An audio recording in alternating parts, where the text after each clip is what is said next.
moni ntine chake nde nkhani zina zimavuta ukamba chifukwa choti zimavuta kumvetsa kuti olo iweyo sukuzimvetsa ndi olo ukambako uziti bwanji koma tinazoni. Nkhani iyi ndi ya ku Zambia yapangika sabata latha lomweli inali palipose ndikukhulupirira kuti anthu ambiri ayimva kale ya mzimayi uyu dzina lake Sylvia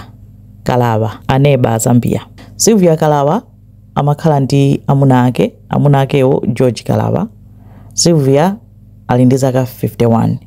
anaberekerana ana 4 ndi George. Ari amuna akewa George analoti ankasewera mpira koyamba ndi anapanga ritaya mpirawo anamanga nyumba yawo amakhala ku Lusaka. A George ali ndi abale awo azichimwene azichemwali choncho koma achimwene awo a George anazadabwa kunena kuti mosayambira kuimba mafoni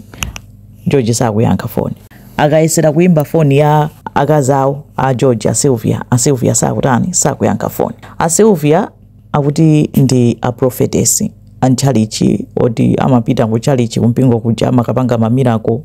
kupempherera anthu kumapanga zozizwa kumeneko anthu numabwera kaena mwina miyo yawo imasintha uko sindikuziwa koma akuti ndi a prophetess. Ndemonse abale awo amuna awo anayambira kuchita contact anthu samatani samawayankha nde ena atananyamuka kupita ku nyumba koma amatata akafika ku nyumba kuja a Sylvia amati akangoona kuti kubwera alendo iwo aja amakhala kuti akutuluka kutseka chitseko kuti nawo anali ndi malo opita ndi anthu mukumana panja awauza kuti ndinali ndikuchokapo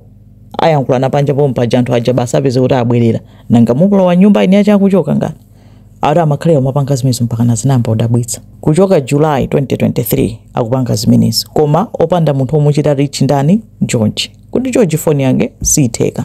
komanso Sylvia foni yake sitheka. A Sylvia sokayana asintha foni maneba amangona kumabwera amayi ena ake achilendo kumadzapanga mapemphero kutiko kunyumba kwawo koma mapemphero ankatikati amalowa mnyumba muchotseka zitseko akuti kumapemphero kena kwawo na mayi aja kutani akupita akuperekezana ndi a Sylvia anja. Masiku nkumapita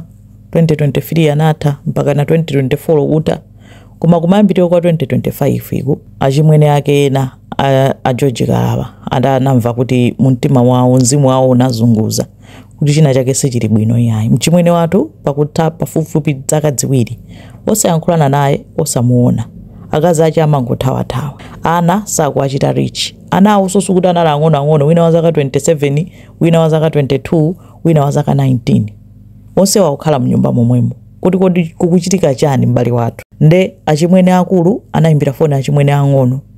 kuuzana kuti inu tatiye ntifufuzeni kuti chikuchitika ndi chani a George sitikwadani sitikuachita richi sitikuwapeza ndi ananyamuka wose kutengana anapita ku nyumba kwa ndani kwa achimwene awo a George Kalaba ndi a Sylvia Kalaba atanamba kugogoda pakhomo kugogoda zitseko sizinatsekulidwe ati panali window loti linali lotsegula ende anthu aja amadziwa kunena kuti nyumbamo muli anthu akupanga dala sakutani sakutitsegulira. Ndataona choncho anaona kuti apa patenti ngopita ku polisi anapita ku polisi anakachita report ku polisi kunena kuti ifeyo mbale wathu kuyambira 2023 July mpaka pano mnyumba mukuoneka kuti muli anthu koma sakutitsegulira tikuona ngati pachitika china chake choopsa chodabwitsa. Nde apolisi sanachedwe anatsegula missing person case nkunyamuka kupita kuti akaseche nawonso apolisi kuyesera kugogoda kumadziwa ndithu kumaona kuti mkatimo muli anthu koma anthu aja anadzikira nyumba osatani osatsegula ndi anaphwanya chitseko apolisi nkulowa kuti akapange seche kuwapeza anthu aja kuwafunsa kuti chikuchitika nchani. Apolisi ayang'ane atere kupita kuchipinda akupeza pa bedi pali mafupa a munthu okufa mene anafotokozera achimwene awo a Georgewo ananena kuti mafupa ake amaoneka ngati amachitidwa clean amatsukidwa ati mafupa clean kwambiri uchitodabwitsa ali pa bedi posamalira bwinobwino ndi anapanga identify kuti mafupa awo anali mafupa a George acha kuti akhala tayo sei atafa ali pa bedi amakhala pa bedipo kumatha mpakana pafupifupi zaka ziwiri munthu atatani atamwalira kumusunga uchipinda ana ake akukhala mnyumba momwemo akazi ake akukhala mnyumba momwemo kumaphika kumadya kumanyamuka basi kumaseleulana ndi anthu kumanyamuka kumapita mmachalichi kumapempherera anthu. Ndi apolisi anafunsa a Sylvia ndi ata Sylvia ananena kuti inedo amuna anga anamwalira okha amadwala atasima atamavutika ndi asima kwambiri ndi anamwalira koma atamwalira iwo anapita kwa munthu kaya mapemphera naye kaya mapanga naye za matsenga atuwa ku Tanzania nzima iyo nde munthu yanawo zoti ayi musakaike maliro asunge ni mnyumba momwemo zikuthandizani ntchito yanu ya uprofeti mukamapempherera anthu mamirako akhala apamwamba kwambiri mamirako anu akhala opambana kwambiri nde musamutani musamukwirire tidzipanga mapemphero mnyumbamo ati nkonana asunga maliro aja nyumba nkumakhala amayi amenewo amene amabwera kumadzatani kumadzapanga ati mapemphero aja koma kumapetoko mwina fajonera kuti abale awo acho jaja anayamba kuvuta kwambiri mapemphero anasintha ati anayamba kupanga mapemphero kuti awaukitse abwerereso akhale ndi moyo ajoji aja ndi kumakhala mapemphero waukitsa poyamba po anali mapemphero kuti mamirako azikhala amphamvu kwambiri kaya sindikuziwa kuti dzina lake likhale mapemphero koma poda kuti prayers ndeti ziti mapemphero koma zungoneka ngati zizimba zokha menezo kumvekera koma ati mapeto ake apolisi anawamanga a Sylvia ndi anawo onse folo chifukwa ngati anawo ali mnyumba momwemo zonse zikuchitika zakutani akuona opanda polo mmodzi opanga nthumazi ndikukanena amayi ajaso awapeza amene amabwera kumadzapanga mapemphero aja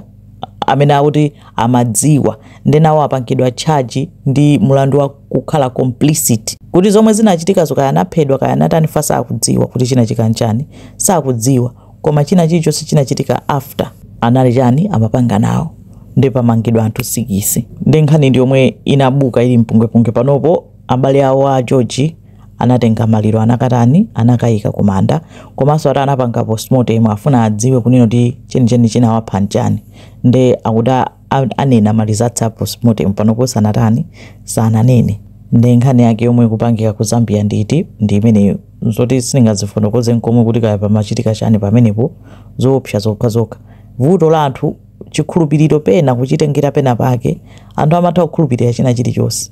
munthu ukuzora amuna kosakayike mmanda basi kukhulupirira ndithu mpaka kumakhala pamenepo mpaka zaka ziwiri kumakhala kutsuka mafupa zoopsa zokha koma izo ndezomwe zikuchitika pa dziko lapansi kwa neba ku Zambia zikomo kwambiri.